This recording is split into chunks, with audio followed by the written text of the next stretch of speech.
Guys welcome to the new vlog. आज हम लोग डिस्कस करेंगे कि क्यों चाइना जो है यूएसए से अपने रिलेशंस को इम्प्रूव करना चाहता है, क्योंकि यूएसए और उसके एलीज जो फ्रेंड्स हैं उसके द्वारा चाइना को बहुत ही एलिनिएट कर दिया गया है, अलग थलग कर दिया गया है, ठीक है, जिससे कि उसके बिजनेसेस में बहुत सारे नुकसान हो रहे हैं। इसलिए चाइना चाहता है कि उससे यूएसए से अपने रिलेशंस ठीक किए जाए और भी अदर कंट्रीज से अपने रिलेशंस ठीक किए जाएँ, और जो चाइना के जो अपने रीजनल एलीज हैं जैसे कि साउथ कोरिया, जापान, उससे भी वो अपने रिलेशंस को ठीक कर रहा है और ट्राइलेटरल सबमिट किए जा रहे हैं, जैसा कि आपने न्यूज़ में देखा ही होगा। यहाँ पे हम लोग शॉर्ट में आपको सब कुछ डिस्कस करेंगे ताकि आपका एक रिवीजन हो जाए, बस यही पर्पस है मेरा वीडियो बनाने का। इतना डिटेल में नहीं जाएंगे, ठीक है। लेकिन यूएसए को डाउट हो रहा है कि क्यों जो चाइना है एकदम से फ्रेंडली रिलेशंस कैसे हो रहे हैं, फ्रेंडली बिहेवियर क्यों हो रहा है। तो इसको चेक करने के लिए यूएसए ने अपने शिप्स को वहाँ पे भेजा है आपको साउथ चाइना सी में, जहाँ पे 9 डैश लाइन बना रखा है चाइना वालों ने। और चाइना का कहना है कि जो 9 डैश लाइन जितना भी वो एरिया है, इमेजिनरी जो लाइन बना रखा है उन्होंने, वो उनके अंडर में है, उनका अधिकार है उस पर। हालांकि arbitration, international court of arbitration ने उसको इलीगल घोषित कर दिया 2016 में, फिर भी चाइना वाले उसको अपना क्लेम करते हैं।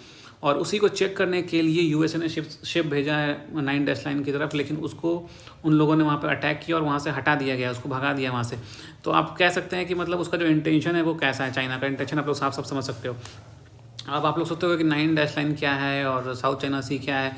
साउथ चाइना सी आपके चाइना के साउथ में जो सी है उसको साउथ चाइना सी कहते हैं, और उसका इम्पोर्टेंस इतना ज़्यादा है कि आप इस बात से समझ सकते हो कि 80% ऑफ द ट्रेड जो होता है ग्लोबल वर्ल्ड का, 80% ट्रेड का जो वॉल्यूम वाइज साउथ चाइना सी में होता है, और 70% बाई वैल्यू वाइज वहाँ से होता है। और इसको इस तरीके से भी समझ सकते हैं कि पूरे वर्ल्ड का जो ट्रेड शिपिंग जो होता है ना, शिपिंग रूट, उसका 1/3 जो है वो उस एरिया से गुजरता है। तो इसका इतना इंपॉर्टेंस ज़्यादा है, और वहाँ पे फिशिंग के लिए भी बहुत अच्छा है, वहाँ के लोकल्स के लिए, मिलियंस ऑफ पीपल के लिए उसका लाइवलीहुड उस पर डिपेंड करता है।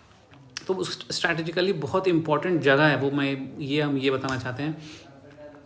तो अब देखते हैं इन दोनों का फ्यूचर में किस तरीके का रिलेशंस होता है यूएसए और चाइना का, तो उसको हम बाद में डिस्कस करेंगे। यहाँ तक तो अभी यही न्यूज़ चल रहा है, ठीक है। और दूसरा एक और इम्पॉर्टेंट है कि जैसे यूएसए वालों ने एक पैक्ट करने वाले हैं इंडिया से, एक एग्रीमेंट करने वाले हैं कि जो भी एक स्टोलन एंटीक्विटीज़ है जो इंडिया से स्टोल करके यूएसए या कहीं वर्ल्ड में ले जाया गया है, तो उसको अगर अमेरिका में वो आता है तो उसको आइडेंटिफाई करके खुद यूएसए वाले इंडिया को ऑफ़र कर देंगे। पहले क्या होता था कि आपको प्रूफ करना पड़ता था इंडिया को कि ये जो एंटीक्विटी जो चोरी हुआ है हमारे देश से, ये हमारा है, और उसको प्रूफ करने में बहुत टाइम लगते थे, कई महीने कई साल लगते थे।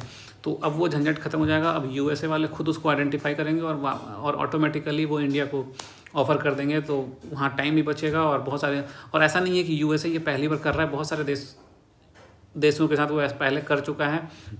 और उसमें सबसे सरप्राइजिंग नाम है अफ़गानिस्तान का। अफ़गानिस्तान के साथ पहले ही इसके साथ ये पैक्ट हो रखा है कि कुछ भी वहाँ से उसका स्टोलन चीज़ होता है तो उसको रिटर्न कर देते हैं। तो अब इंडिया भी उसमें शामिल होने वाला है इस पैक्ट में।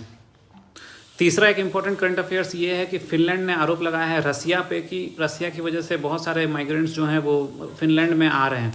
तो और इसके पीछे का कहानी ये है कि रसिया ने पहले भी वार्न किया था फिनलैंड को कि मतलब तुम्हें जो है नाटो में नहीं जाना है, नाटो का मेंबर नहीं बना है, फिर भी फिनलैंड जो है नाटो का मेंबर बन गया है।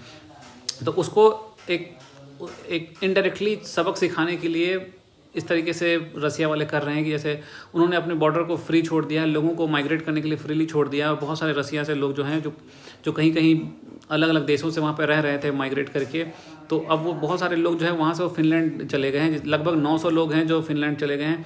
तो और इसकी वजह से क्या हो रहा है कि फिनलैंड में पॉलिटिकल इंस्टेबिलिटी होने का खतरा है, और भी क्योंकि वहाँ का पॉपुलेशन बहुत कम है, इसलिए वहाँ पर पॉलिटिकल इंस्टेबिलिटी हो रहा है, और उनके जो मुद्दे हैं इलेक्शंस के वो चेंज हो रहे हैं। तो ये सारे इंपॉर्टेंट चीज़ थे आज समझने के लिए। कल या परसों कुछ और बढ़िया मिलेगा तो ज़रूर वीडियो बनाएंगे। जय हिंद।